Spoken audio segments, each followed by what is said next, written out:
said before, as he's done well at tournaments, but he's just always gotten so close to that mark and never quite having enough to get over the line. Absolutely. Players are always sending me catching him out, and I'm actually hoping here being able to make top 8 and going against Sanford Kelly, that he'll be able to do some work here. Naturally, Sanford Kelly is definitely not one to be taken lightly, but at the same token, we know that LuckyD is an exceptional player. We definitely know that he understands most of the matchups going against most of the Scots that are in the circuit, and I'm actually counting on being able to do something here this evening. And especially having a lot of training against Weak Sauce, being able to know this Sagat matchup sort of inside and out. Right. And he's doing an excellent job of evading those fireballs. Definitely, it's basically like he's just doing Gangnam Dance right there,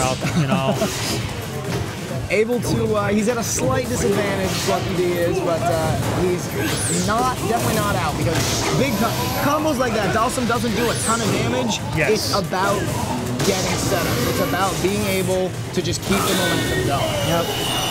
Unfortunately, it didn't work too well for Lucky in that match, as Sanford takes round 1, and we'll basically see if LuckyD can adjust to that in round 2.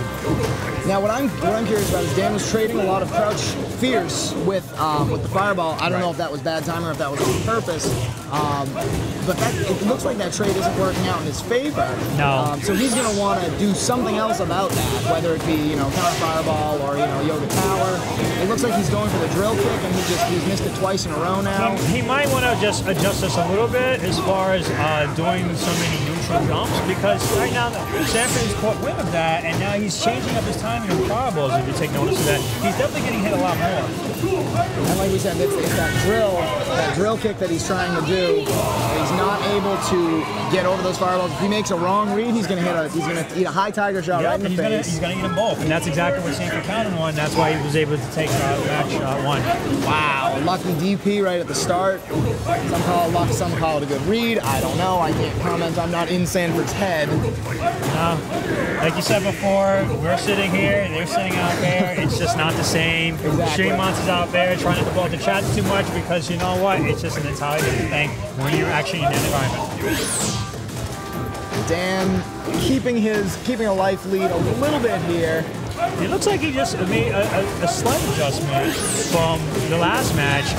Definitely showing that his momentum's working a lot better now in his favor for round match 2 here at top 8. Now, I know Dan likes to throw that fireball, bait the jump, and then hit them with stand roundhouse.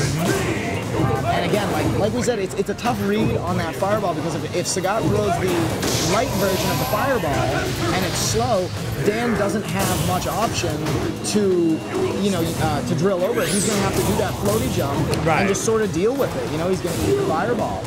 Absolutely. But Dan now he's poised to take the round.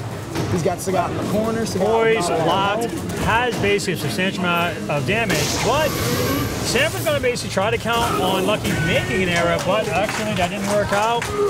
I can guarantee you that he threw that ultra expecting that Dan was going to be doing something. He expected something to be unprepared, and naturally LuckyD was.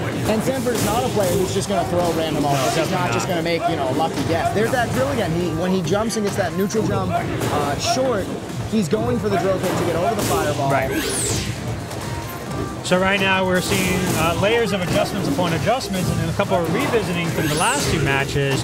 Sanford going back and basically having LuckyD say, look, you're not getting in. I'm going to have you basically just avoid this pillar of fireballs, mixing up with the high and lows.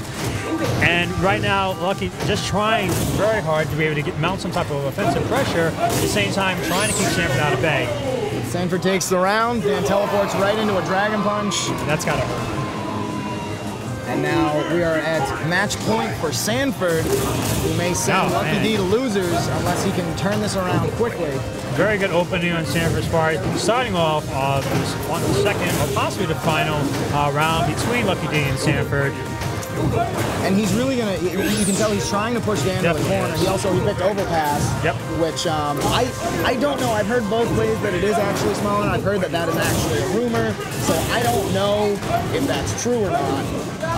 At the end of the day, though, Sanford definitely trying, and here's some big damage. And he's counting on that, hoping to perhaps teleport behind him and get the mix-up. Sanford was ready, and now he's up in the air. He may very well convert this, and it does.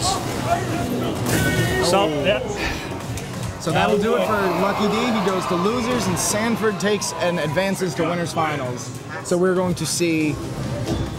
I'm drawing a blank. Did Kevin win or Nia?